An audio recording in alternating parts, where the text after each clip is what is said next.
শীত কিন্তু জাঁকিয়ে বসেছে। একেবারে পুরোপুরি শীত, পৌষ মাসের শীত যাকে বলে। এই মুহূর্তে খেতে ইচ্ছা করছে দুধ চিতই, কিন্তু ঘরে পর্যাপ্ত পরিমাণে দুধ নেই। কিন্তু তারপরেও আজকে তৈরি করে নিব এই মজাদার এই রেসিপিটি। অল্প দুধ দিয়ে কিভাবে আপনারা মজাদার এই দুধ চিতই পিঠাটি তৈরি করবেন থাকছে রেসিপি এই ভিডিওতে। হাই এভরিওয়ান, আসসালামু আলাইকুম। কেমন আছেন আপনারা সবাই? আজ আমি আপনাদের সাথে তৈরি করে দেখাবো ফাঁকিবাজি দুধ চিতই পিঠা। এর জন্য আমি রেগুলার বেসিসে যে গোলাটা করি চিতই পিঠার জন্য, সেই গোলাটাই আমি এখানে রেডি করে নিয়েছি।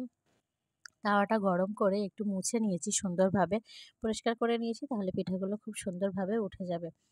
তো পিঠাগুলো আমি এভাবে দিয়ে দিচ্ছি, আর দিতে দিতে আমি আপনাদের সাথে একটা কথা শেয়ার করি যে এই পিঠাটার যে আমি শিরাটা তৈরি করছি সেটা কিন্তু অন্যান্য যে মিষ্টির শিরা, যে আঠালো শিরা হয় সেরকম করব না।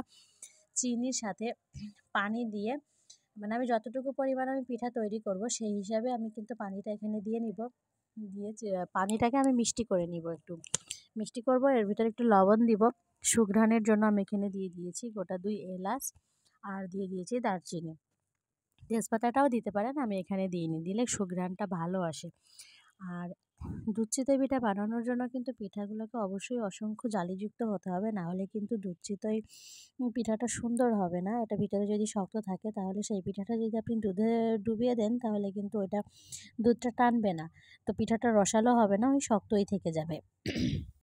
পানিটা ওইদিকে যখন ভালোভাবে ফুটে গিয়েছিল তখন আমি আঁচটা একটু কমিয়ে নিয়ে এদিক থেকে পিঠা তৈরি করছিলাম, এক এক কলা পিঠা তৈরি করছিলাম, আর গরম গরমই কিন্তু ওর ভিতরে দিয়ে আমি ঢেকে দিচ্ছিলাম। এভাবে প্রত্যেককে ব্যাচ পিঠা আমি, আর ওই যে ওই পিঠাটা নামাইনি, ওই দিকটা আসলে চুলার আঁচটা একটু কম লাগছে, এই কারণে ওই পিঠাটা উঠছিল না। এই জন্য এই পিঠাটা দিয়ে দিলাম, দেওয়ার পরে আমি আবার ওই পিঠাটা উঠিয়ে নিব।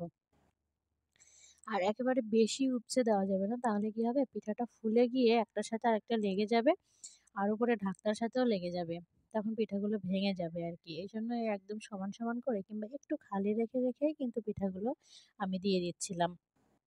প্রথমবার রেসিপি দেখে যদি আপনার পিঠাটা পারফেক্ট না হয়, আপনি কিন্তু ভয় পাবেন না, কিংবা যে আমি আর করবোই না, রেসিপিটা ভালো না, এরকম ভাববেন না। আপনি নিজে নিজে কয়েকবার ট্রাই করতে থাকবেন, তাহলেই দেখবেন যে আপনি কিন্তু পিঠা বানানোর একসময় অনেক বেশি দক্ষ হয়ে যাচ্ছেন। তখন আপনি সব পিঠাই সুন্দরভাবে বানাতে পারছেন আপনার নিজের যে বুদ্ধি আছে। আর এখানে আমি অন্য একটা হাঁড়িতে দুধটা একটু গরম করে নিচ্ছিলাম, মানে ফুটিয়ে নিব দুধটা ভালোভাবে। এর ভিতরে এখানে কোনো পানি দিইনি, শুধু দুধটা জাল দিয়ে একটু ফুটিয়ে নিচ্ছিলাম। ফুটিয়ে নিয়ে পরবর্তীতে আমি আসলে ওর উপরে দিয়ে দিব। তো এখানে এই যে আমি দুধ চিতই পিঠাগুলো, সম্পূর্ণ পিঠাগুলোকে আসলে উপুড় করে করে দিতে হয়। যখন আপনারা রসে ভিজাবেন তখন কিন্তু পিঠাগুলোকে এভাবে একটু উপুড় করে দিবেন, তাহলে সুন্দরভাবে এগুলো ডুববে আর পিঠাগুলো ভিজবে ভালো। আর সবগুলো পিঠে দেওয়া হয়ে যাওয়ার পরে তারপরে যে বললাম অল্প দুধ ছিল বাসায়, সেই দুধটা কিন্তু আমি ওপর দিয়ে এভাবে ঢেলে দিলাম। এক্ষেত্রে কিন্তু পুরাটাই দুধ চিতই বলেই মনে হবে, খেতেও কিন্তু অসম্ভব টেস্টি হবে।